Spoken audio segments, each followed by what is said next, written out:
Real লাইফে যে নারীদের উপর হিংস্র হয়ে আক্রমণ করা, আমার ধারণা প্রত্যেকের মস্তিষ্কের ভেতরে এটা থাকে।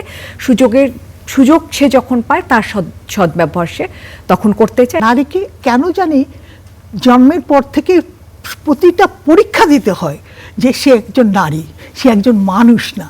যার কারণে হচ্ছে কি নারীকে ভোগ করা যায়, নারীকে তিজ করা যায়। ধর্ষক বাচ্চাকে টার্গেট করে কারণ তারা জানে যে বাচ্চাদেরকে টার্গেট করা নিরাপদ তাদের জন্য, কারণ বাচ্চারা বুঝিয়ে বলতে পারবে না, বাচ্চারা বলতে পারবে না তারা ধর্ষণের শিকার হয়েছে, বাচ্চারা বললে বাবা মারা বিশ্বাস করে না। এই যে ধর্ষণ করছে, এটা যে ধর্ষণ যে একটা অন্যায়, একটা ব্যভিচার, এই জিনিসটা তাদের মাথায় নাই। অর্থাৎ তারা পুরুষ, তারা তাদের সব কিছু করার অধিকার আছে। নারী তুমি সবসময় লুকিয়ে থাকো, নারী তুমি সবসময় বৈষম্যের মধ্যে থাকো, নারী তুমি কোনো সময় ঘর থেকে বেরিও না।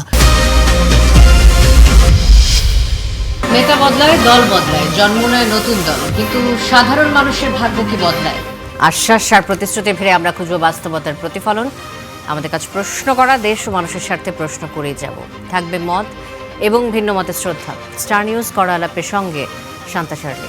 দর্শক, আজ আলোচনার জন্য কড়া আলাপে রয়েছেন তিনজন সম্মানিত অতিথি। আমি শুরুতে তাদের সাথে পরিচয় করে দিতে চাই। এই মুহূর্তে স্টুডিওতে রয়েছেন আমাদের সাথে দুজন, অ্যাডভোকেট মাসুদা রেহানা বেগম রোজি, যুগ্ম সাধারণ সম্পাদক, কেন্দ্রীয় কমিটি, বাংলাদেশ মহিলা পরিষদ। স্বাগত জানাচ্ছি আপনাকে। ধন্যবাদ। আমাদের সাথে রয়েছেন ব্যারিস্টার মিতি সানজানা, বাংলাদেশ সুপ্রিম কোর্টের আইনজীবী।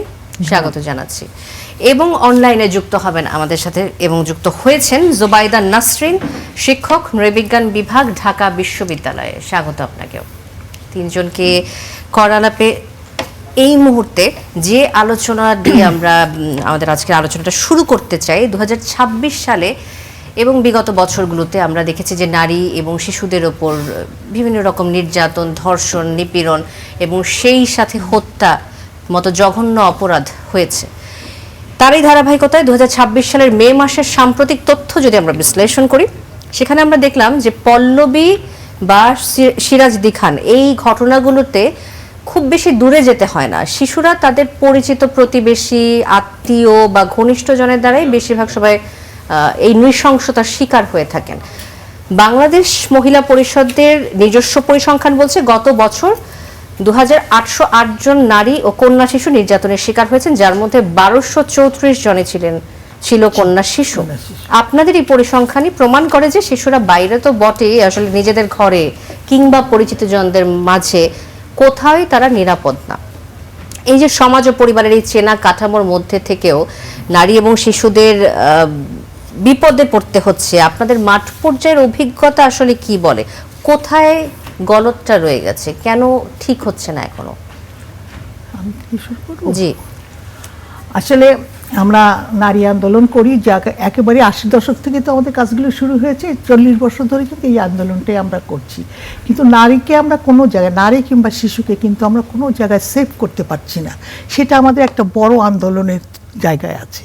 কিন্তু দেখা যাচ্ছে কি সামাজিক কাঠামো, পারিবারিক কাঠামো, সমাজ, রাষ্ট্র কেউ নারীর বান্ধব অবস্থানে নাই।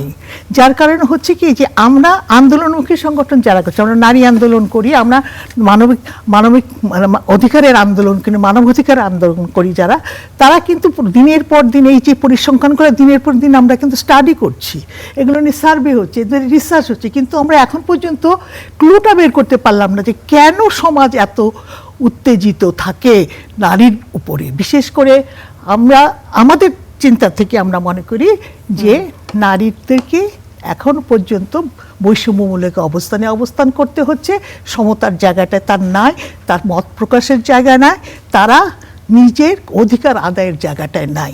সেই কারণে প্রতিবাদ করেও প্রতিবাদের পরেও আমরা কিন্তু এই ধরনের ঘটনার শিকার হচ্ছি। এই কয়দিনের ঘটনার থেকে প্রভাব থেকে পরবর্তীতে হয়তো আমি আলোচনায় আসব। কিন্তু একটা কথা বুঝতে হবে যে নারীর মানবাধিকার প্রতিষ্ঠার জন্য সামগ্রিকভাবে সামাজিক একটা দায়িত্ব আছে, সাথে সাথে রাষ্ট্রের দায়িত্ব আছে, সমাজের দায়িত্ব আছে এবং আমার সরকারের দায়িত্ব আছে। তিনটা দায়িত্ব এখানে রয়েছে। তিনটা স্টেক হোল্ডার আমরা কাজ করি সমাজের মধ্যে, তাই না? পরিবারের একটা দায়িত্ব আছে।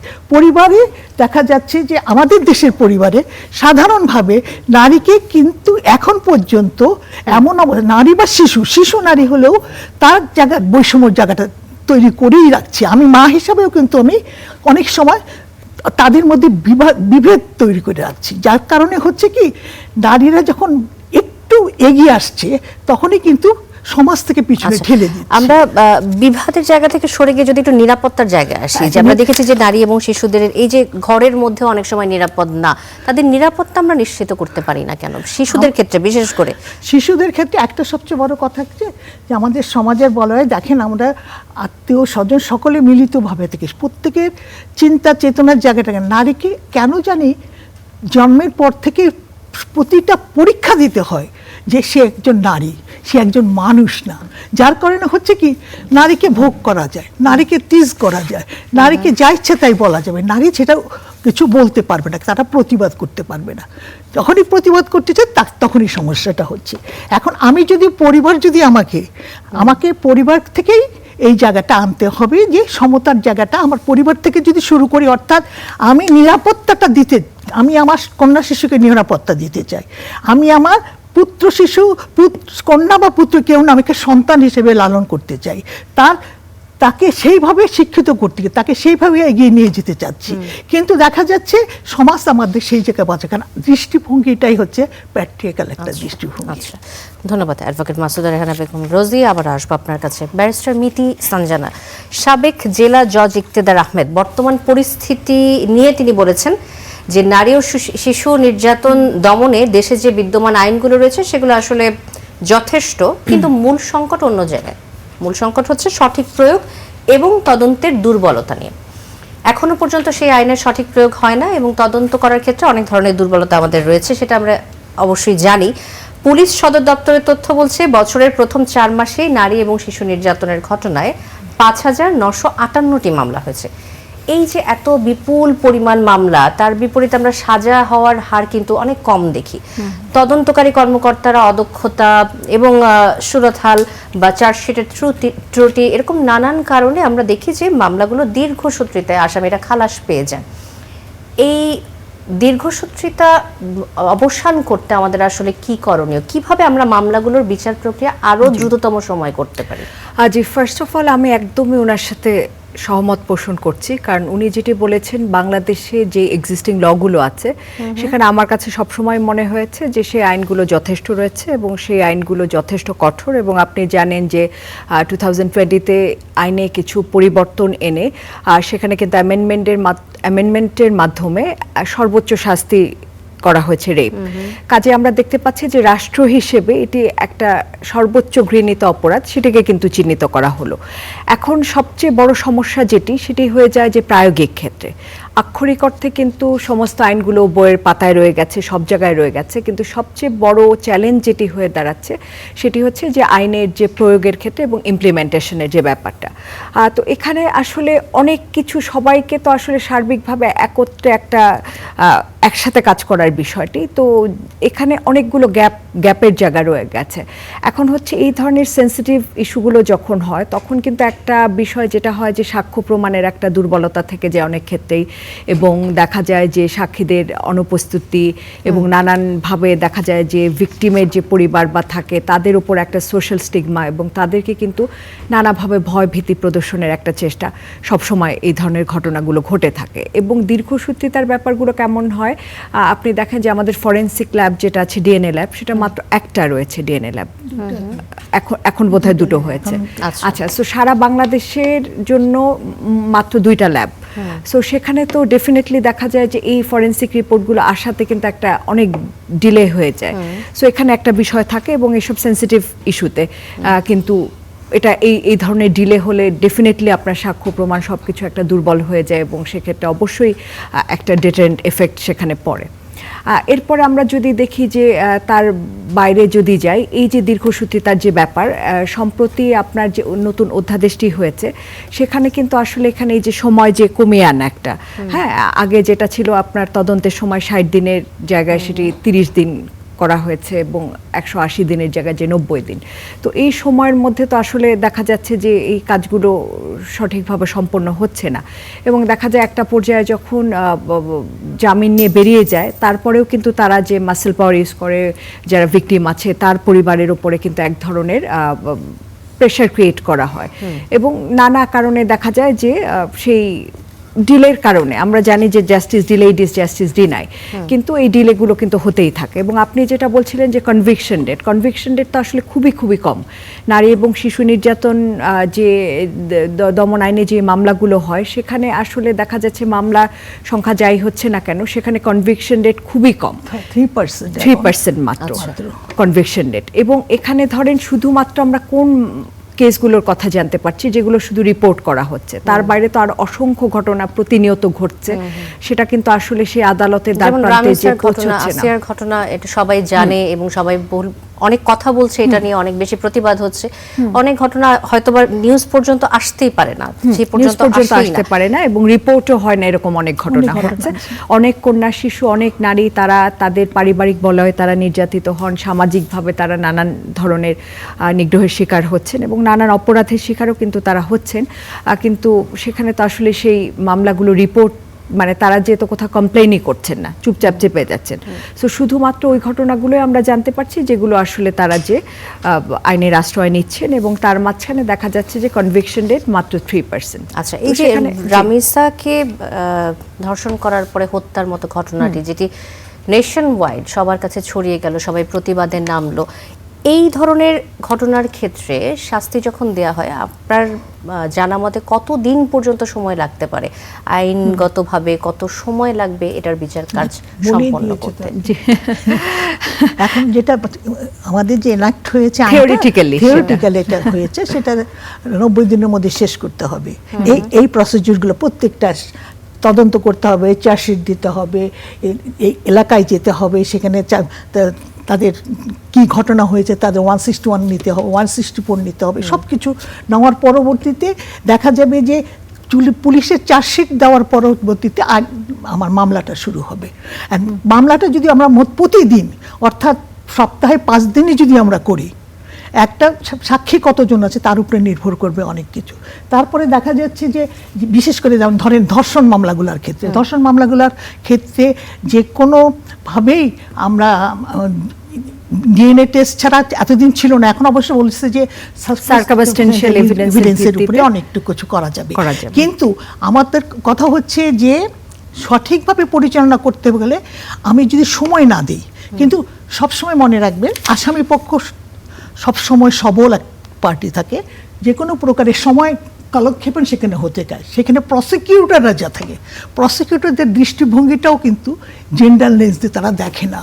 প্রসিকিউটররা যেমন এত যত্ন সহকারে করেন। আমার বাংলাদেশ মহিলা পুলিশ আমরা 40 বছর ধরে এই কাজগুলো করছি এবং আমাদের কিন্তু আলাদা প্যানেল লয়ার আছে যারা এই ধরনের নির্যাতনের শিকার নারীদের পাশে দাঁড়িয়ে মামলাটা প্রসিকিউটরদের সাথে আমরা একটা স্পেশাল হিসাবে আমরা একটা আমাদের আইনজীবী দিই। আচ্ছা, যার কারণে আমাদের রেট কিন্তু অনেক বেশি। আমরা 97% আমরা যে খুব অল্প সংখ্যক মামলা করি, কিন্তু 97% আমরা কিন্তু রায় আমরা আনতে পারি। সেই জায়গাটা হচ্ছে এইটার বিষয়টা হচ্ছে একটা দৃষ্টিভঙ্গির বিষয়টা। উইমেন ফ্রেন্ডলি অ্যাটমসফিয়ার দরকার। আমার তো কোনো জায়গায় উইমেন ফ্রেন্ডলি অ্যাটমসফিয়ার নাই।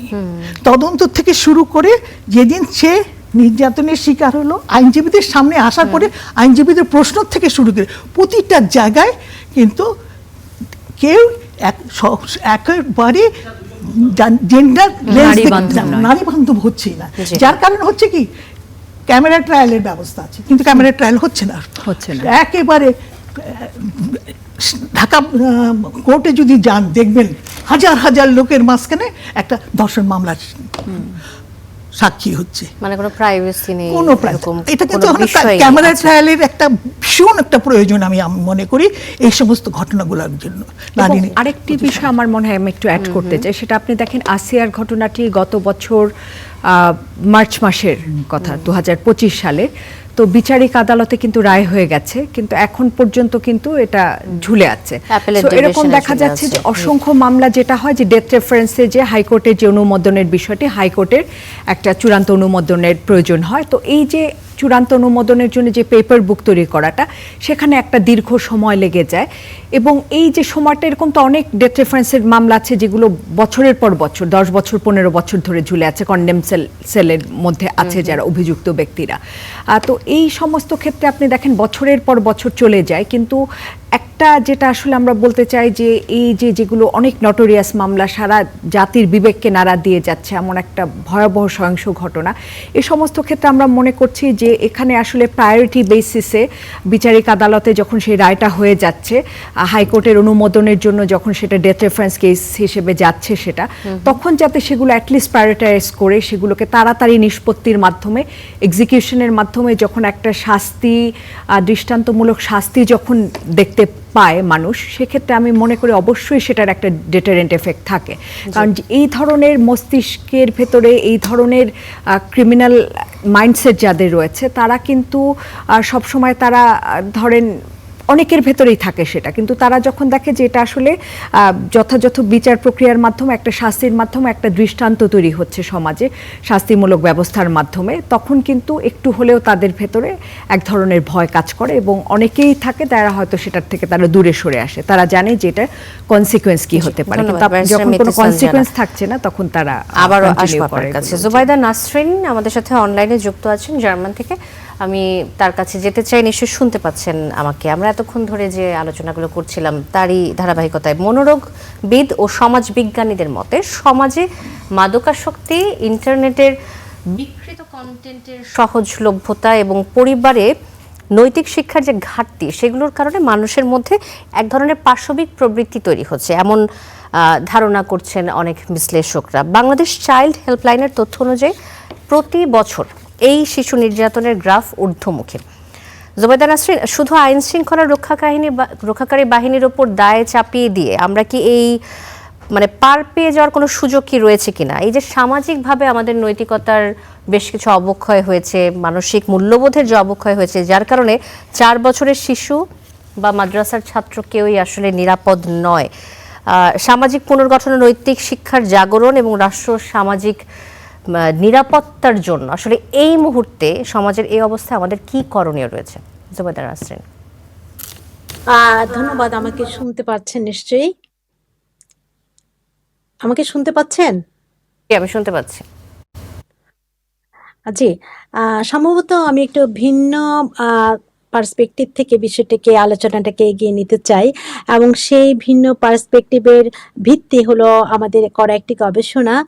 আপনার বছর তিনেক আগে ঢাকা বিশ্ববিদ্যালয়ের একটি গবেষণায় আমি এবং আমার একজন সহকর্মী, আপনার সাইকোলজি বিভাগের শিক্ষক ডক্টর সেলিম হোসেন একটি গবেষণা করেছি আসলে যে কেন আসলে বাচ্চাকে ধর্ষণকারীরা টার্গেট করে, কেন একটা মেয়ে শিশুকে টার্গেট করে। আসলে একটু ভিন্ন প্রেক্ষাপট থেকে আমরা দেখার চেষ্টা করেছি যে ধর্ষকের সাইকোলজি কি একটা বাচ্চাকে রেপ করার ক্ষেত্রে। তো সেখানে খুব এই গবেষণাটি করার ক্ষেত্রে আমাদের অত্যন্ত ভিন্ন অভিজ্ঞতা এবং অত্যন্ত বারবার আমাদের গবেষণা পদ্ধতি পরিবর্তন করতে হয়েছে এবং আমরা ভিন্নভাবে দেখার চেষ্টার কারণে নানা রকম ঝুঁকিও ছিল।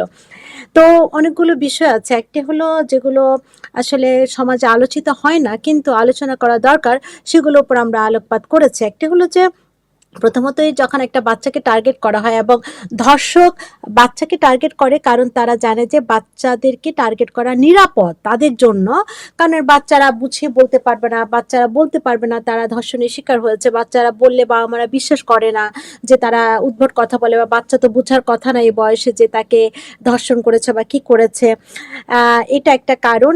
দ্বিতীয়ত খুব যে বিষয়টি অত্যন্ত উদ্বেগের সেটি হলো আমাদের গবেষণাতে আমরা দেখতে পেয়েছি যে এই শিশু ধর্ষণের ক্ষেত্রে 44% ধর্ষক তাদের পরিচিত, তাদের বাসায় আসা যাওয়া করেছে, তাদের আত্মীয় স্বজন, আপনার দুঃসম্পর্ক আত্মীয় স্বজন, তাদের স্কুল হাউস টিউটার, আপনার আরবি পড়াতে আসছে এমন হুজুর, এবং পরিচিত ব্যক্তি। হ্যাঁ, এক কথায় বলতে গেলে আরো বেশি গুরুত্বপূর্ণ 33% ধর্ষক হলো বায়োলজিক্যাল রিলেটিভ, অর্থাৎ যে বাচ্চার একেবারে জৈবিক আত্মীয় স্বজনরাই দ্বারাই তিনি ধর্ষণ অথবা নানা ধরনের যৌন নিপীড়নের শিকার হয়েছেন।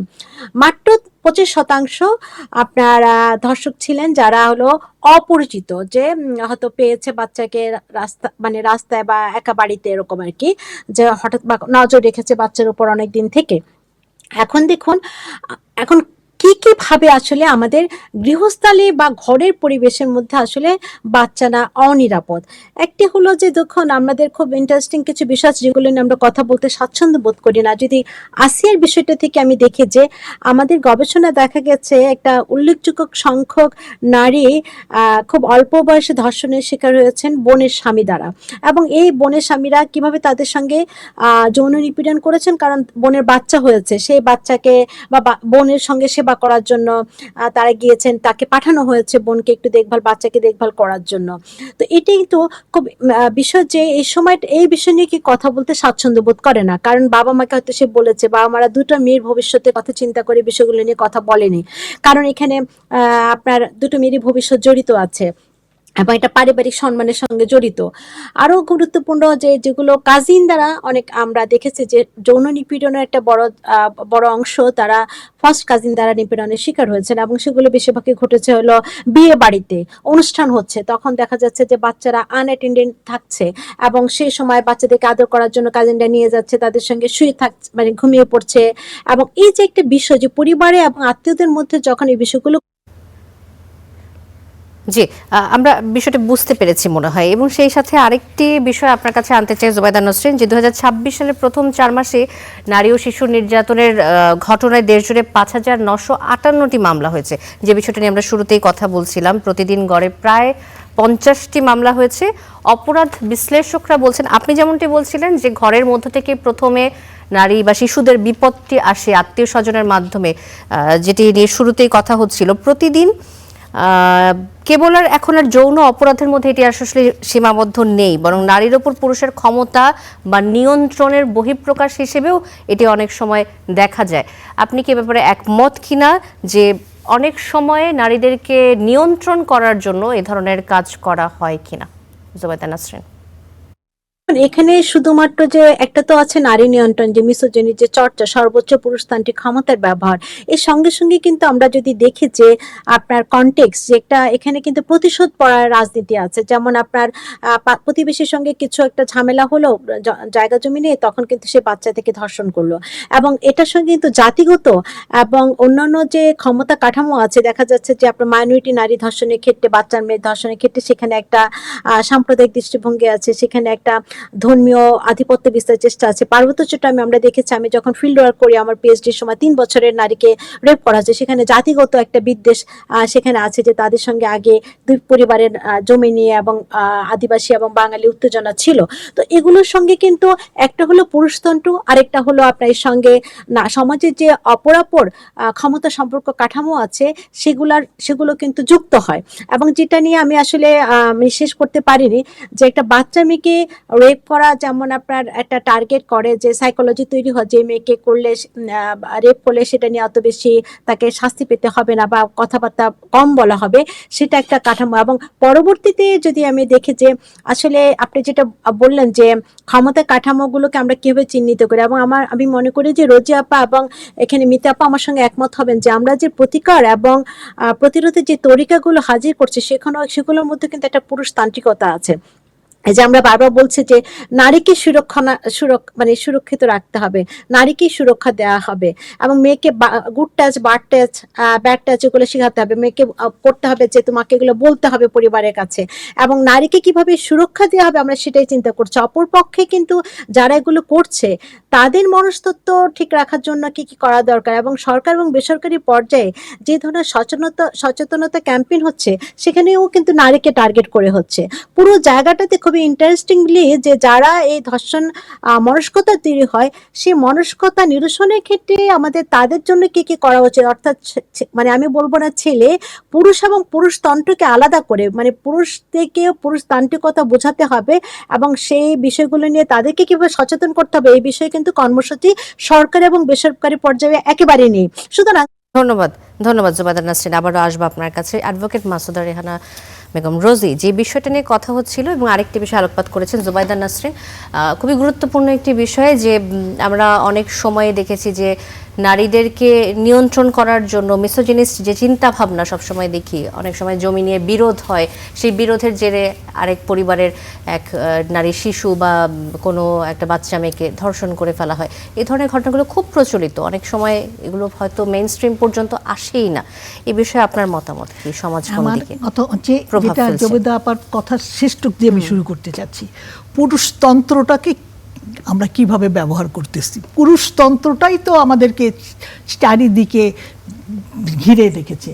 অর্থাৎ এই পুরুষতন্ত্রকে যতদিন পর্যন্ত আমরা শেষ না করতে পারো ততদিন পর্যন্ত নারীর কিন্তু মুক্তি হবে না।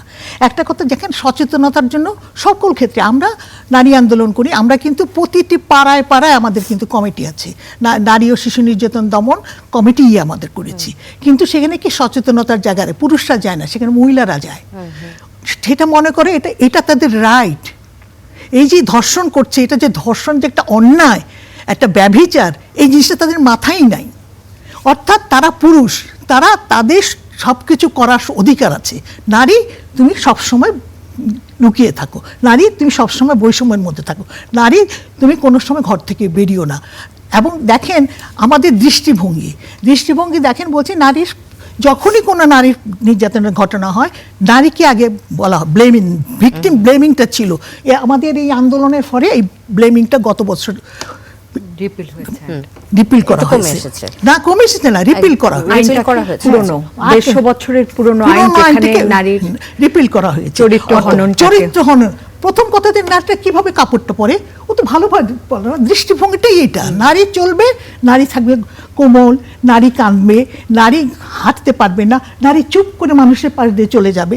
এই যে দৃষ্টিভঙ্গি, নারী যে একটা মানুষ, তারও যে কিছু চাহিদা আছে, সে একটা মানুষ হিসেবে সমাজে প্রতিষ্ঠিত হতে যদি চায়, সে চাকরির ক্ষেত্রে বেরিয়ে আসতে গেলে তখন তার কি হবে, আরে ওর তো বসের সাথে একটা ভালো সম্পর্ক, সেজন্য তার প্রমোশনটা হচ্ছে।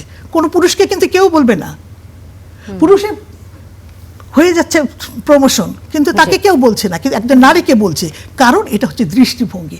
অর্থাৎ সমাজের দৃষ্টিভঙ্গিটা একেবারে আমাদের রুট লেভেল থেকে শুরু করে একদম আপার লেভেল পর্যন্ত নারীর বৈষম্যর কারণে এটা হচ্ছে। যার কারণে নারী পুরুষের সমতা যতদিন পর্যন্ত সমাজে প্রতিষ্ঠিত করা না যাবে, আমরা যতই আন্দোলন করি না কেন, এটা নারীর কথা না, এটা রাজনৈতিক আন্দোলন হতে হবে। কিন্তু দেখেন দৃষ্টিভঙ্গি, এই আজকেই প্রথম দেখলাম, আমি সবচেয়ে খুশি হলাম। আমরা বিভিন্নভাবে মানবাধিকার করি, যেহেতু সেই তো মানববন্ধন করে ফেলছি। আমরা 19 তারিখে মানববন্ধন করেছি। এইভাবে যে সমস্ত রেপ হচ্ছে, এই ধরনের ঘটনাগুলো ঘটছে, হিনিয়াস ঘটনাগুলো, তার নিয়ে প্রতিবাদ বিক্ষোভ মিছিল করলাম। কোনো রাজনৈতিক দলের টু শব্দ করে না, কিন্তু দেখলাম আমাদের প্রধানমন্ত্রী ঠিক রামিসার কাছে চলে গেল। এটা একটা দৃষ্টান্ত হলো আমাদের কাছে, দৃষ্টান্ত হলো। কিন্তু সেই সাথে কোনো রাজনৈতিক দল বললো না। এখন আজকে দেখলাম কমিউনিস্ট পার্টিও বলছে যে হ্যাঁ, নারীর প্রতি যে সমস্ত নির্যাতন হচ্ছে এই বিষয়ে আমাদের সোচ্চার হওয়া দরকার। সোচ্চার তো রাজনৈতিক লোকদেরই সোচ্চার হতে হবে। আমরা নারী আন্দোলন করবো, আমরা হচ্ছে অ্যাক্টিভিস্ট হিসাবে, আমরা কিন্তু প্রেশার গ্রুপের হিসেবে কাজ করবো। আমি তো আইন করতে পারবো না, আমি সমাজ পরিবর্তন করতে পারবো না। আইনের শাসনটা অনেক বেশি জরুরি, যেটা সরকারের পক্ষ থেকে আসবে। ধন্যবাদ অ্যাডভোকেট মাসুদা রেহানা বেগম রোজি। ম্যারিস্টার মিতি ফারজানা, আপনার কাছে আসতে চাই। মিতি সানজানা, জোবাইদা নাসরিন যে বিষয়টি কিছুক্ষণ আগে বলছিলেন যে শিশুদেরকে গুড টাচ ব্যাড টাচ শেখাতে হবে, তাদের নিরাপদ রাখার জন্য আমাদেরকে ব্যবস্থা করে দিতে হবে, প্রতিরোধমূলক ব্যবস্থা গ্রহণ করতে হবে। এখন সমাজে একটা কথা খুব প্রচলিত যে নারীদেরকে বলা হয় তোমাদেরকে নিরাপদে থাকতে হবে, কিন্তু কাদের কাছ থেকে নিরাপদে থাকতে হবে সেই প্রশ্নটি যখন আসে তখনই সবাই চুপ হয়ে যায়। এক্ষেত্রে ছেলেদের, পুরুষদের এই সমাজে কি করণীয়? জি দেখুন, আপনি যেটি বলছেন সেটা হচ্ছে যে কন্যা শিশুকে গুড টাচ ব্যাড টাচ শেখাতে হবে, কিন্তু যে গুড টাচ ব্যাড টাচ মানে যে ব্যাড টাচ করছে তার কি শিক্ষার প্রয়োজন আছে সেটা নিয়ে কিন্তু আমরা কখনো আসলে কথা বলি না, সেটা নিয়ে আমরা কখনো আলাপ করি না। আপা যেটি বলছিলেন যে সেটা হচ্ছে যে আমরা সবসময় নারীকেই শেখাতে হবে তোমার নিজেকে নিজের হেফাজত করতে হবে, তোমার নিজেকে নিজের, এবং পিতামাতার দায়িত্ব কন্যা শিশুকে হেফাজত করা। কিন্তু যেই মানে পশু বলবো আমি, যারা এই ধরনের কাজগুলো করছে, পাশবিক কাজগুলো করছে তাদেরকে আসলে কোনো ধরনের শিক্ষার কথা আমরা বলি না। আমরা যখন আমাদের যে সমস্ত, আমি যদি বলি যে এডুকেশন যে কারিকুলাম আছে সেটার মধ্যে কিন্তু এই ধরনের বিষয়গুলো কখনো কোনোদিনও আসে না আসলে। নারীর প্রতি সম্মানটা কিভাবে প্রদর্শন করতে হবে, আপনি দেখেন এই যে ডিজিটাল প্ল্যাটফর্মগুলোকে ব্যবহার করে নারীর প্রতি যেই ধরনের বিদ্বেষ সেখানে প্রকাশ করা হয় প্রতিনিয়ত, এবং আপনি দেখেন যে এই ক্ষেত্রে আমি মনে করি যখন নারীকে কটূক্তি করার প্রশ্ন, নারীকে অপমান করার প্রশ্ন, নারীকে সম্মান মডেস্টিকে আঘাত হানার প্রশ্ন, তখন কিন্তু কোনো ধরনের বাছবিচার নেই। সমাজের যে নারীটি ক্ষমতা শীর্ষে বসে আছেন তাকে ঠিক যেভাবে অপমান অপদস্থ করা হচ্ছে, একজন আপনি দেখবেন যে রিমোট ভিলেজে বসে আছে একজন অসহায় নারী, সেই ক্ষেত্রে নারীর প্রতি যখন অসম্মান করা, সেই ক্ষেত্রে আমি মনে করি যে বাংলাদেশের সকল নারী তারা ইকুয়াল এবং তারা আসলে সেকেন্ড ক্লাস সিটিজেন। এখন পর্যন্ত বাংলাদেশে এই যে অর্ধেক যে জনগোষ্ঠী আমরা হচ্ছে সেকেন্ড ক্লাস সিটিজেন। কেননা এই যে কটূক্তিগুলো যখন ডিজিটাল প্ল্যাটফর্মের মাধ্যমে ছড়ায় সেটাই কিন্তু তারা ফ্যান্টাসি করে এবং রিয়েল লাইফেই কিন্তু সেটার একটা রিফ্লেকশন হচ্ছে। আপনার সোশ্যাল হাতে মিডিয়ার কথা যেটা আপনি বললেন, একটা কথা চলে আসছে যে সোশ্যাল মিডিয়াতে যে কোনো পোস্ট অনেক ক্ষেত্রেই মেয়েরা যখন করে থাকে, একটা ছবি দিয়ে থাকে, খুব মানে এখন স্বাভাবিক বিষয় হয়ে দাঁড়িয়েছে এই কমেন্টটা পাওয়া যে কাপড় ঠিক মতো পরেন, যেটা আমরা খুব প্রচলিত, আপনার নিশ্চয়ই অভিজ্ঞতা থেকে থাকবে এই ধরনের কমেন্ট পাওয়ার ক্ষেত্রে। তো আমার প্রশ্নটা হচ্ছে যে শুধুমাত্র একটা মেয়ে যখন একটা পোস্ট করছে তখনই তাদের এই যে উপদেশমূলক বাণী যেগুলো চলে আসছে সাধারণ মানুষের কাছ থেকে, এই চিন্তা ভাবনাটা কেন আসে যে কারো ব্যক্তি স্বাধীনতার উপর কেউ হস্তক্ষেপ না, করতে আপনি পারে? এটা বেসিক নলেজ যাদের নেই তাদেরকে আপনি এই ধরনের, তারা তো হাতে হাতে যে কোনো মানুষের হাতেই কিন্তু ইন্টারনেট আছে, মোবাইল ফোন আছে, কিন্তু ইন্টারনেটের যে শিষ্টাচার, নেটিকেট বলে যে একটা জিনিস, এই জিনিসটার এই শিক্ষাটা আসলে তাদের মধ্যে নেই।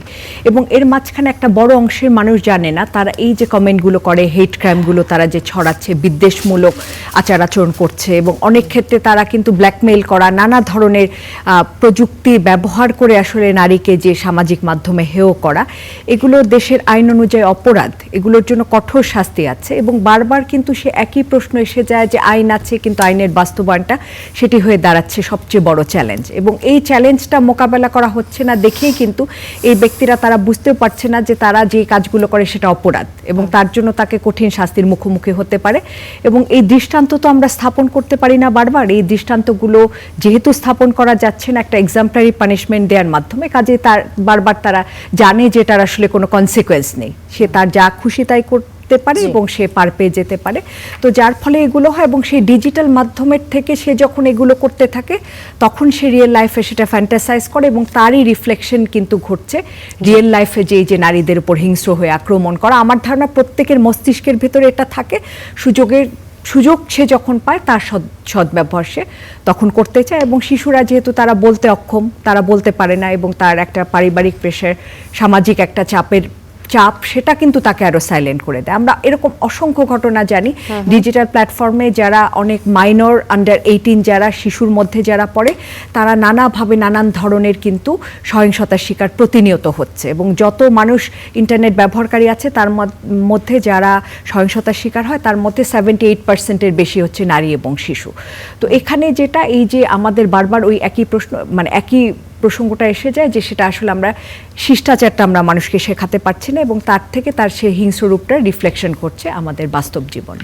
ধন্যবাদ ব্যারিস্টার মিতি সানজানা। আবার আসবো জোবাইদা নাসরিনের কাছে যেতে চাই, তিনি যুক্ত আছেন আমাদের সাথে। জোবাইদা নাসরিন, যে বিষয়টা নিয়ে কথা হচ্ছিল যে সোশ্যাল মিডিয়াতে আমরা ইদানিং সবসময় নারীদেরকে, বা বেশিরভাগ সময়, সবসময় যে নারীদেরকে হয় তা না, কিন্তু বেশিরভাগ সময় নারীদেরকে অনেক হেয় প্রতিপন্ন করে কমেন্ট করা হয়। 2024-এর গণ অভ্যুত্থানের পর থেকে 2026 সালের বর্তমান সময় পর্যন্ত সমাজে আমরা দেখেছি বিভিন্ন সময় নানা রকম ট্যাগিং দেয়া হয়, যেই ট্যাগিংয়ের মাধ্যমে ঘৃণা, প্রতিহিংসার প্রতিচ্ছবি আমরা দেখি। সামাজিক যোগাযোগ মাধ্যমে কোনো মৃত্যুর ঘটনাও যদি ঘটে, কোনো মানুষের মৃত্যুর ঘটনা শোনার পরও দেখা যায় আলহামদুলিল্লাহ এমন একটা শব্দও আমরা শুনতে পাই। এগুলোকে আপনি কিভাবে দেখেন? আসলে নৈতিক শিক্ষার অবক্ষয় নাকি সামাজিক পচন? দেখুন, এখানে আসলে নৈতিক শিক্ষা বা সামাজিক পচন বিষয়গুলোকে এরকম ডাইকোটোমাস ওয়েতে না দেখে, যেটি হচ্ছে ট্যাগের রাজনীতি আমাদের দেশে কিন্তু প্রায় গত 2 দশক ধরে খুব চর্চিত হচ্ছে। এবং আপনার আগে যদি আমি দেখি যে 2012 থেকে শুরু করে যে এই ইসলামী দলগুলো থেকে যে কাউকে আপনার যে তারা নাস্তিক ট্যাগ দিয়ে তার মৃত্যুর পরে তাদেরকে আলহামদুলিল্লাহ বলে যে ট্যাগিং শুরু হয়েছে, এটা একভাবে ছিল। এবং নারীদেরকে সাম্প্রতিক সময়ে সবচেয়ে বেশি শাহবাগী, এবং আমি যত বেশি মিডিয়াতে আমি দেখেছি বিবিসি প্রোগ্রাম বা বিভিন্নতে আমাকে যত বেশি সবচেয়ে বেশি টিপ নিয়ে আমাকে শাহবাগী, ভারতের দালাল, মানে বিভিন্নভাবে ট্যাগিং দেওয়া হয়। সুতরাং এই যে একজন নারী কিভাবে চলবে, একজন নারী কিভাবে আপনার থাকবে, এটারও এক ধরনের মানে প্যাকেজ তৈরি করে তাকে এনফোর্স করা হয়। হ্যাঁ, এবং আমি নিউ মার্কেটের আগে নিউ মার্কেটের পাশে হলে হস্টেলে ছিলাম। আমি নিউ মার্কেটে গেলাম, আমাকে দেখে বলে আপনার উন্না তো ঠিক নেই। দেখুন, আমি 50-এর কাছাকাছি বয়স একজন নারী, আমার বলে আপনার উন্না কোথায়? তা আমি রেগে গিয়ে বললাম আমার উন্না আপনার বাসায়। কারণ এই যে একটা সার্ভিলেন্স, তারিখে একটা দেখার ক্ষেত্রে আপনার মনোযোগ, মানে একটা বিশেষ মনোযোগ, পুরুষতান্ত্রিক চোখ দিয়ে নারীকে স্ক্যান করা, এই সমাজে এগুলো, যেটা আমি আগে বলেছি, আমরা নারীকে বলছি তোমাকে চ্যালেঞ্জিং পেশায় যেতে হবে, তোমাকে গুড টাচ ব্যাড টাচ শিখতে হবে, বলতে হবে, কিন্তু এর পাশাপাশি পুরুষের জন্য কোনো চ্যালেঞ্জিং পেশা নেই। পুরুষকে কিন্তু আমরা আনটাচ রাখছি, এবং যেটি নিয়ে কথা বলছে যে পুরুষকেই দাঁড়াতে হবে পুরুষতন্ত্রের বিরুদ্ধে, ম্যান অ্যাগেনস্ট ম্যাসকুলিনিটি, এই জায়গাটা খুব গুরুত্বপূর্ণ।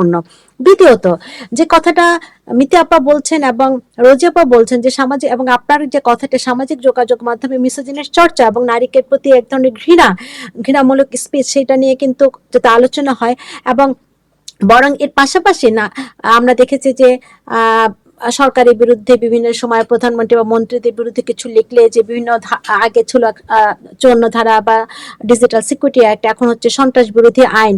কিন্তু এর পাশাপাশি ওয়াজ মাহফিলে, বিশেষ করে শুক্রবারের জুমা নামাজের পরে নারী বিদ্বেষী যত বক্তব্য দেওয়া হয় এবং বক্তব্য প্রচার করা হয়, এবং এটা কিন্তু গ্রামে গঞ্জে থেকে শহরে প্রচুর পরিমাণে নারী বিদ্বেষী বক্তব্য প্রচার করা হয়, সেগুলো নিয়ে কিন্তু কোনো ধরনের ব্যবস্থা গ্রহণ করা এবং সেগুলো নিয়ে কিন্তু কোনো আলোচনায় হয় না। সুতরাং সামাজিক যোগাযোগ মাধ্যমে নারীকে হেনস্থাকরণ প্রক্রিয়া যেমন অব্যাহত আছে, সেগুলো নিয়ে তর্ক বিতর্ক হচ্ছে, কিন্তু যে জায়গাটা আনটাচড আছে, যে আমরা মনে করছি যে ওয়াজ নিয়ে কথা বলা যাবে না, ইমামের বক্তব্য নিয়ে কথা বলা যাবে না, এই যে একটা আমাদের মধ্যে যে ধর্ম নিয়ে কথা বলা যাবে না, ধর্মীয় প্রচারকরা কি কি বলছেন সেটা নিয়ে কথা বলা যাবে না, সেগুলো মধ্য দিয়ে কিন্তু আসলে নারী বিদ্বেষী বক্তব্যের পুনরুৎপাদন ঘটে সমাজে, যার ফলশ্রুতিতে আসলে কে টিপ পড়েছে, কে কে জামা পড়েছে, কার উন্না কোথায় আছে, কে কিভাবে বের হয়েছে, কার সঙ্গে বের হয়েছে, কখন বের হয়েছে, এই প্রশ্নগুলো বারবারই হাজির হয়। এখন ধরুন এই বিষয়গুলো নিয়ে আমরা সামাজিক যোগাযোগ মাধ্যমে যে শোক প্রকাশের বিষয়টা এসছে, দেখেন আমরা এই যে এগুলো কিন্তু আমাদের একটা মনে হচ্ছে যে আমরা সেন্সর শোক প্রকাশ করছি অথবা সিলেক্টিভ শোক, যেটা আমি আমার আজকের লেখনীতে বলেছি যে আমরা এর আগে যে নাস্তিক অনাস্তিক ভাবে যে নাস্তিক হলে তার জন্য শোক প্রকাশ করা যাবে না, এটা একটা ইসলামিক গ্রুপ থেকে প্রচার করা হয়েছে। 24-এর পরে কিন্তু দুটো ভাগে ভাগ হয়েছে, একটা হলো ফ্যাসিস্ট বনাম লাল বদর। যদি আপনি ট্যাগিং এর মাঠটা দেখেন যে তখন এখন যে মারা যাচ্ছে আমরা সাথে সাথে করে তার ফেসবুকের জমানা উল্টাচ্ছে যে 2024-এর আন্দোলনের সময় সে তার অবস্থান কি ছিল, তাহলে তার জন্য শোক করব কি করব না। আমি স্পষ্টভাবে বলতে চাই এই প্রবণতা কিন্তু আরো শক্তিশালী হয়েছে অন্তর্বর্তীকালীন সরকারের সময়। আমাদের যে সিলেক্টিভ শোক, যে নির্বাচিত শোক, আমরা কার জন্য শোক প্রকাশ করব না, সেটা কিন্তু রাজনৈতিক পাঠ হয়ে গেছে। বিশেষ করে অন্তর্বর্তী সরকার আমরা দেখেছি তখন মুক্তিযুদ্ধ থেকে শুরু করে এবং সঞ্জিতা খাতুন থেকে শুরু করে বিভিন্ন মুক্তিযোদ্ধার ক্ষেত্রে কোনো রকম শোক প্রকাশ করেনি, কারণ তাদের এই শোক প্রকাশ এবং প্রকাশহীনতার মধ্যে একটা রাজনীতি ছিল, এবং বর্তমান সরকারের মধ্যেও কিন্তু আমরা এই প্রবণতা কম বেশি দেখতে পাচ্ছি। সুতরাং এই যে একটা সামাজিক যোগাযোগ মধ্যে শুধু নারী পুরুষ কেন, সবকিছু এখন রাজনীতির মধ্যে পড়ে গেছে। এই রাজনীতির মধ্যে সেক্সিজম আছে, এই রাজনীতির মধ্যে জেন্ডার পলিটিক্স আছে, এই রাজনীতির মধ্যে ধর্ম আছে, এই রাজনীতির মধ্যে ক্লাস আছে, এই রাজনীতির মধ্যে আপনার নানা ধরনের সমাজের যে নিপীড়নের উপকরণ সেগুলো আছে। যেটি সঞ্জনা আপা বলছিলেন, আমি কিন্তু আরেকটু আইনের বাইরে গিয়ে আরেকটু কথা বলতে চাই যে কারা আইন পর্যন্ত পৌঁছায়। আসলে আমরা যখন ধর্ষণের বিষয়গুলো নিয়ে গবেষণা করি, যে এই যে অনেক জায়গায় আমরা দেখেছি যে ভিকটিমকে যে আপনার থানায় নিয়ে যাবে, সে গাড়িটাও কিন্তু অনেক থানায় নেই, এবং সে যদি দরিদ্র হয় তাহলে তো তাকে অবহেলায় করা হয়। এবং মেডিকেল ক্ষেত্রে দেখা যাচ্ছে ডাক্তাররা 3 বছর পর পর ডাক্তাররা আসলে ট্রান্সফার হন, এবং আমাদের এখনো কিন্তু অনলাইনে কিন্তু এই সাক্ষ্য দেওয়ার বিষয়টি নেই, এখনো কিন্তু চিঠি পাঠানো হয়। তখন যখন যদি ডাক্তার দেখেন যে আসামি পক্ষ খুব জোরালো ক্ষমতাশালী, তখন কিন্তু তারা অনেক সময় যে আপনার মেডিকেল এক্সামিনেশনটা করতে চান না। এবং আরো খুব গুরুত্বপূর্ণ এখানে যে যৌনি আক্রান্ত হয়েছে কিনা সেটা কিন্তু শুধুমাত্র এটিই দেখা হয়। এবং অনেক সময় দেখা হয় যে যাকে এত কিছু খাইয়ে রেপ করা হলো, অজ্ঞান হয়ে গেল সেই রেপের সময়, তখন কিন্তু তার আপনার যৌনিতের সাথে আক্রমণ নাও হতে পারে, তার খামচানের দাগ, তার শরীরে অন্য কোনো দাগ থাকতে পারে, এগুলো কিন্তু সব ডাক্তার দেখেন না।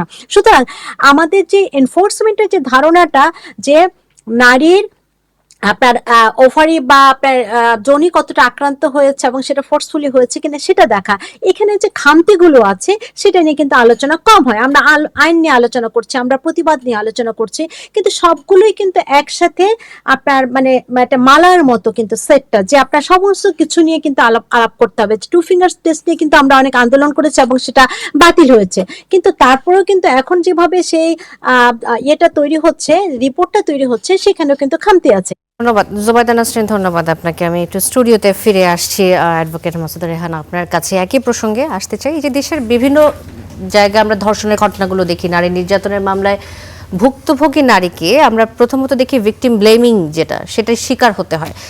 সামাজিক যোগাযোগ মাধ্যম থেকে শুরু করে আদালতে নেওয়ার প্রক্রিয়া, যেমনটি বলছিলেন জুবাইদা নাসরিন, এই প্রক্রিয়ার সাথে অনেকবার অপরাধীর মতো করে তাকেও একজন অপরাধীর মতো করে সামনে হাজির করা হয়।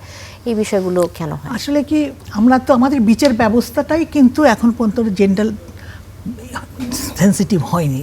ধরেন আমি যে পুলিশ আমার তদন্ত করছে, তার দৃষ্টিভঙ্গিটা কি, এটা প্রথমে দেখতে হচ্ছে। পুলিশের দৃষ্টিভঙ্গি, আমি যদি জেন্ডার জাস্টিস সিস্টেমটাকে না এস্টাবলিশ করতে পারি সমাজে, এবং এই যে বিচারের দীর্ঘসূত্রিতা, বিচারহীনতার সংস্কৃতি থেকে বেরিয়ে আসা খুবই কঠিন অবস্থা দাঁড়াবে। আমি বিচারকরা ধর্ষকের সাথে বিয়ে দিয়ে দিচ্ছে, এটা কি কোনো বিচারকের কাজ হবে? যে বিচারকের জেন্ডার লেন্সটা ক্লিয়ার থাকবে, সে কিছুতেই একটা ধর্ষকের কাছে একটা ধর্ষণের শিকার নারীকে বিয়ে দিবে না, এবং ধর্ষণের শিকার নারীর পরিবারও সেটাতে রাজি হচ্ছে। আমাদের সামাজিক অবস্থানটা তো বড় কথা, বিয়েটাই হচ্ছে একটা সমগ্র বিষয়। বিয়েটা টিকবে না, আজকে যদি ওইটা যদি বিয়ে দিয়ে দিয়ে তাহলে চলবে, কিন্তু দেখা যাবে 2 দিন পরে বেলটা নিয়ে যাওয়ার পরে ওই মেয়েটাকে তালাক দিয়ে দিচ্ছে, তাহলে কিন্তু নতুন করে আরেকটা সমস্যার সৃষ্টি হচ্ছে। এই দৃষ্টিভঙ্গিটা যতদিন পর্যন্ত আমার জেন্ডার জাস্টিস সিস্টেমটাকে আমরা তৈরি করতে না পারবো, ততদিন পর্যন্ত নারীর প্রতি সহিংসতা আমরা প্রতিরোধ করতে পারবো না আইনগতভাবে। তার সাথে সাথে সামাজিক আন্দোলন বিশেষভাবে প্রয়োজন। অর্থাৎ আমরা আজকে ব্লেম করতেছি, অমুকে করছে তমুকে করছে, তার দরকার নাই। সামগ্রিকভাবে যদি আমি চিন্তা করি যে সামাজিক আন্দোলন করতে আমরা সমাজের সকল স্তরের মানুষ মিলিয়ে এটা প্রতিরোধ করার আন্দোলন করতে হবে, সাথে সাথে রাজনৈতিক আন্দোলন করতে হবে, সাথে সাথে আইনগুলোকে বিশ্লেষণ করে আইনটাকে যথাযথ ব্যবহারের যোগ্য করে তুলতে হবে। আইন আছে, আইনের প্রয়োগ কেন হবে না, কেন সময় মতো সেটা হবে না, বারবার কেন আমাকে সময় দিতে হবে? আমার সময়, এই যে কালক্ষেপণের জন্যই তো আজ পর্যন্ত নারীরা নির্যাতনের শিকার হয়ে সত্যিকারের অর্থে তারা তাদের বিচারের রায় তাদের ঘরে তুলতে পারছে না। যেটা সানজানা বলছে, আমাদের অভিজ্ঞতা, আমি দীর্ঘদিন যেহেতু একদিকে নারী আন্দোলন করে আরেক দিকে অ্যাডভোকেট, স্বাভাবিকভাবে আমি দুটো জায়গাটাকেই দেখার সুযোগ হয়েছে। দেখেন, আমরা একটা মামলা শুরু করেছিলাম গত 2009 সালে, সেই মামলা এখন পর্যন্ত অ্যাপিলেট ডিভিশন আমরা শেষ করতে পারিনি, কিচ্ছু মামলা না। আপনি নিশ্চয়ই সিমি মামলার খবরটা জানেন, আপনি নারায়ণগঞ্জের যে ছাত্রী ছিল, তাকে আর্ট কলেজের ছাত্রী, এই মামলাটা গত 2009 সালের থেকে শুরু হয়েছে, আজকে 2026 সাল পর্যন্ত, এখন পর্যন্ত মামলাটা অ্যাপিলেট ডিভিশন, এইটা কিন্তু আমরা লেগে থেকেছি সারা মহিলা পরিষদ একেবারে প্রথম দিন ডে 1 থেকে শেষ পর্যন্ত লেগে। তারপরেও আমরা অ্যাপিলেট ডিভিশন থেকে এখন আবার নিম্ন আদালতে গিয়েছে মামলাটা বিচারের জন্য। তাহলে এই যে অবস্থা, সিমি কিন্তু মরে গিয়েছে, তার পরিবার, তার মা মরে গিয়েছে। তা এইটার বিচারহীনতার সংস্কৃতিটাই মানুষকে নির্যাতনের দিকে ঠেলে দিচ্ছে। আমার মনে হয় রামিসার বাবার এক কথাতেই সবাই আরো বেশি জোরালো ভাবে প্রতিবাদটি শুরু করেছে যে এখানে বিচার হবে না, এই দেশে বিচার হবে না, আমরা করতে পারিনি, করতে একেবারে পারেননি। সরাসরি এবং বলেছে। চমৎকার একটি কথা, যে কথা আমরা গিয়েছিলাম তদন্তে, ওখানে তদন্তে গিয়েছিলাম, সে বাবা কাঁদতে কাঁদতে বলেছে আপনারা কেন আসছেন, আপনারা তো কিছু করতে পারবেন না, দুদিন আপনারা চিল্লাবেন, দুদিন যে আপনারা মিছিল করবেন, মিটিং করবেন, মানববন্ধন করবেন, তারপরের দিন আপনারা ভুলে যাবেন। এই যে আমাদের এইটাও তো আমার জন্য একটা কঠিন কাজ। বিষয় যদি ছোট্ট করে একটু আপনি আমাকে বলেন, একেবারে শেষের দিকে চলে এসেছি, জোবায়দা নাসরিনের কথা থেকে আমরা যেটা পেলাম যে টিপ পড়ার কারণে শাহবাগী ট্যাগ দেয়া, এই যে ট্যাগিং এর যে বিষয়টি মেয়েদের ক্ষেত্রে, বা হিন্দু বলে অনেক সময় ট্যাগ দেয়া হয়, তো আমরা দেখি আমাদের দেশে বেশিরভাগ মানুষ মুসলিম, যেহেতু ইসলামী শাসনতন্ত্র, ইসলামী ধর্মের কারণে, ইসলাম ধর্ম মতো করে চলার জন্য আমাদেরকে আসলে এই ধরনের সবাই যে ব্লেম করছে বা চেষ্টা করছে নিয়ন্ত্রণ করার জন্য, ইসলামিক রাষ্ট্র নয় কিন্তু বেশিরভাগ মানুষ মুসলিম হওয়ার কারণে কিন্তু আমার একটা সংবিধান এটা হচ্ছে কিনা, আমার একটা সংবিধান আছে, আমার এই সংবিধানের যেহেতু বেশিরভাগ মানুষ এই দেশে মুসলিম, সেক্ষেত্রে এই কারণে কি নারীদেরকে ইসলাম পন্থা এভাবে জীবন দর্শন চলার জন্য বাধ্য করা হচ্ছে বা সেভাবে পরিচালিত করার জন্য চেষ্টা করা হচ্ছে? লোক হয়তো ভাবছে, কিন্তু আমি যদি ভাবি নারী হিসাবে না, আমি একটা মানুষ হিসাবে যদি ভাবি, আমার অধিকারগুলি সংরক্ষিত করার জন্য আমার যা যা করার প্রয়োজন আমি তা করব।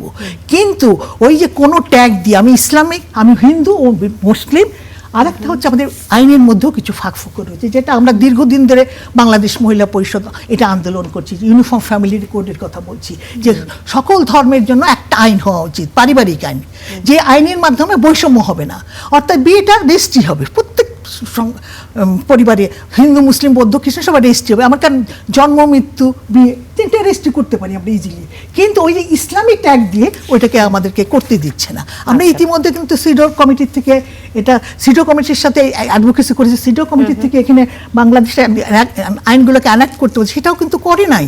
কারণ কেন? ওই যে ইসলামিক কথাটা বলছে, আসলে তো বাংলাদেশ ইসলামিক রাষ্ট্র না, অনেক ইসলামিক রাষ্ট্রতে কিন্তু পারিবারিক আইনের পরিবর্তন করেছে, কিন্তু এখানে করে নাই। যার কারণে এখন আমরা ধর্মটাকে কেন আমার সমাজে নিয়ে আসতে চাচ্ছি, ধর্ম যার যা রাষ্ট্র, এইটা মাথায় কেন রাখছি না? আমরা ব্যারিস্টার মিতি সানজানা আপনার কাছ থেকেও যে ধর্মের আমার কারণে কাছে আমাদেরকে আসলে যেটা মনে হয় যে পুরুষতন্ত্র, যেটা প্যাট্রিয়ার্কিকে আমরা আসলে ধারণ করি এবং সেটাকে বহন করি, এবং সেটা আসলে রাষ্ট্রীয় আইনের মাধ্যমে সেটাকে ধারণ করা হয় এবং সমাজের মাধ্যমে, পরিবারের মাধ্যমে। এবং আরেকটি গুরুত্বপূর্ণ বিষয় যেটা, সেটা হচ্ছে যে নারী পুরুষ প্রত্যেকেই কিন্তু এটিকে ধারণ এবং বহন করছে। আপনি খেয়াল করে দেখুন এই রামিসার যে ঘটনাটি, সেখানে কিন্তু যেই অভিযুক্ত ব্যক্তি, তার স্ত্রী সেখানে উপস্থিত ছিল এবং তিনি তাকে সহায়তা করেছেন। এবং অসংখ্য এরকম আমরা আরও ঘটনা দেখেছি যে কয়েকজন হাত পা চেপেছিল, তখন আরেকজনে সে অ্যাসিড দিয়ে দিচ্ছে বা গায়ে পেট্রোল ঢেলে তাকে মারছে। অসংখ্য ঘটনা আমরা দেখি যে যেখানে পারিবারিক বলয়ের মধ্যে একটা নারীকে যৌতুকের জন্য যখন নির্যাতন করা হচ্ছে, তখন পরিবারের অন্যান্য যারা নারী সদস্য তারা পুরুষটিকে কিন্তু প্রভোক করছে, তারা কিন্তু তাকে আরও ইনসাইট করছে তাকে, যাতে সেই অপরাধগুলো সংঘটন করে এবং তাকে কিন্তু সহায়তা করছে যাতে নারীর উপরে তারা এই নির্যাতনগুলো করে। এবং সমাজে এরকম অসংখ্য আমরা দৃষ্টান্ত দেখি যেখানে আমরা দেখতে পাচ্ছি যে নারীরা তারা আসলে পুরুষতন্ত্রকে সহায়তা করছে যাতে করে নারীর ওপর সেই নির্যাতনগুলো নেমে আসে। তো কাজেই এখানে আসলে এটা একটা আইডিয়াটা হচ্ছে যে এটা আপনার প্যাট্রিয়ার্কির যে আইডিয়াটা, সেটা আসলে আমরা নারী পুরুষ প্রত্যেকে এটাকে বহন করছি। এবং নারীকে আসলে এটাই আসলে বাস্তব যেটি ঘটনা, সেটা হচ্ছে যে এই একবিংশ শতাব্দীতে এসে আমরা এটাই বুঝতে পারি যে নারীকে এখন পর্যন্ত সেকেন্ড ক্লাস সিটিজেন হিসেবেই দেখা হচ্ছে এবং নারীর হিস্সা আসলে কেউ এসে বুঝিয়ে দিয়ে যাবে না, সেটা নারীকেই আসলে আদায় করে নিতে হবে। সেটি আন্দোলনের মাধ্যমে, সামাজিক আন্দোলনের মাধ্যমে, এবং আমি মনে করি গণমাধ্যমের এখানে একটা গুরুত্বপূর্ণ ভূমিকা রয়েছে এই বিষয়গুলোকে সামনে তুলে ধরা। ছোট করে একটা যদি উত্তর দেন যে যখন কোনো শিক্ষা প্রতিষ্ঠান বা ধর্মীয় উপাসনালয় তাদের ভেতরের অপরাধ আড়াল করার চেষ্টা করে, আমরা দেখেছি যে মাদ্রাসা শিক্ষার্থী আব্দুল্লাহকে একই মাদ্রাসার শিক্ষার্থী কর্তৃক ধর্ষণ এবং বিভিন্ন সময় আমরা এই ধরনের ঘটনাগুলো দেখে থাকি। এই ঘটনাগুলো যে চেপে যায় এবং প্রতিষ্ঠানগুলো ঘটনাগুলোকে বাইরে আসতে দেয় না, এটা যদি আইনিভাবে কঠোর শাস্তির আওতায় যদি তাদেরকে আনা যেত, কিভাবে কোনো শক্ত আইন না, রয়েছে এগুলোর সবকিছুর জন্য? মূলে একটি এবার উত্তর। তো এবার তো হয়েছে আছে, হ্যাঁ। এবার তো রেপ ল আমরা রিফর্ম কমিটি আমাদের আমরা একটা আন্দোলন আমাদের আছে রেপ ল রিফর্মের। সেখানে কিন্তু আমরা যে বয়সের- ধর্ষণ যে সংজ্ঞাটা আছে সেই সংজ্ঞাটা করা পরিবর্তন হয়েছে। করতে বলেছে, এই সংজ্ঞাটা চেঞ্জ করেছে, তাতে করে এই পরিবর্তন যে হয়েছে।